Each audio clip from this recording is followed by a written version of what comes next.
grow some balls and leave Canada. So for any of my subscribers, or if you're new watching this and you're wondering, is it possible? Can I leave? What are going to be the pros and cons? How can I get this done? And I'm here to tell you that absolutely, it is completely possible, and it's easier than you think. It just requires a little bit of courage. So, originally I was going to say, once you're making your first $1,000 in online sales or revenue, whether it's from your creative freelancing business in graphic design, in my industry and field, music production, mixing and mastering, leave. Buy a one-way plane ticket, go to anywhere in Latam, really. It's all cheap down there, down here, or Asia, which I would actually find to be even cheaper. So save up some money, get a one-way plane ticket, go to Asia, and I guarantee it's going to be one of the best decisions you ever make as an entrepreneur. Why? Well, I think people have this misconception that, I need to be in this city hustle and bustle, grind culture. I need to be where the money's moving, where the money's flowing. I got to be living from where I'm from, Toronto, or I got to be living in New York. I'm in the music industry. I should probably go to California, Los Angeles, Atlanta, Austin, Texas, all these big music hubs. And the reality is, I'm only talking for myself here and people who are in my industry. I think once you have achieved your first $1,000 in online sales, I think you should immediately begin looking to get the hell out of Canada, at least. Maybe you're in some great place in America somewhere and you're doing it okay, then great, this video is not for you. But if you're in Canada, I assume you're probably struggling. Almost everyone that I know in Canada is barely surviving, let alone living. And so I believe you will make way more money once you're outside of Canada. Why? Well, for starters, you're not going to be in this constant grind, hustle, in the trenches mode. You're actually going to maybe make a few sales, make a bit of money, and then you're going to have the rest of the month to just chill. And then I'm not saying be a lazy potato and just be like, I'm only going to make 1,500 and that's it. It's like, no, it's like if you have high ambitions, I still think this is a great decision, a great idea. Number one, all those cities that I mentioned, they have pretty big digital nomad communities. So if you want to meet other like-minded individuals like yourself, you'll find plenty of people that you can network with and you can elevate each other. You can grow together. It's something beautiful.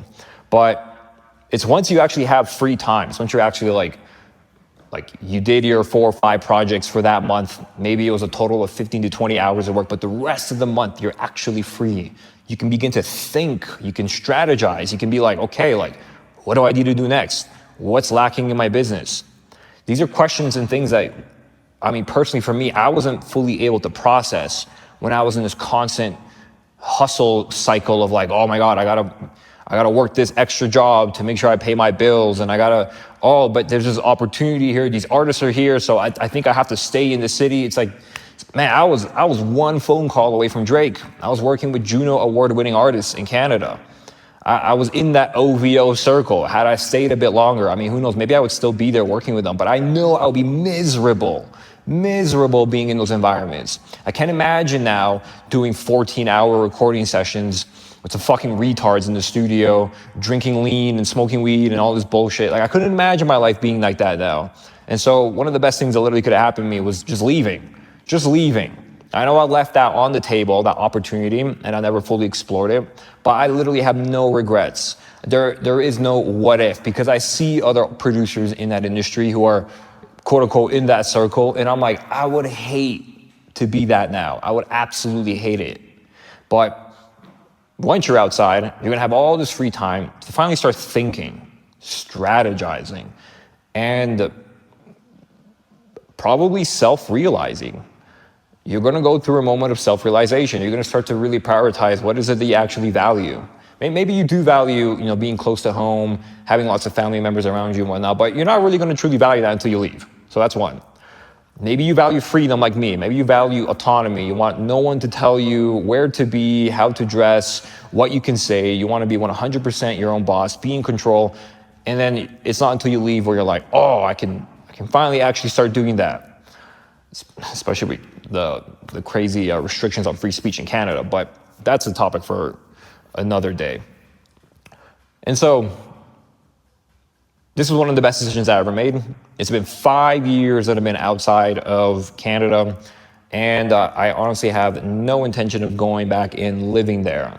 I come back every now and then to go visit, so I have family members and friends there. I miss them dearly, but funny enough, year by year, I have more people asking me, how can I do the same? More people asking me, how the hell are you still out there? And how can I do the same? And so, I mean, hence the reason why I decided to make this video.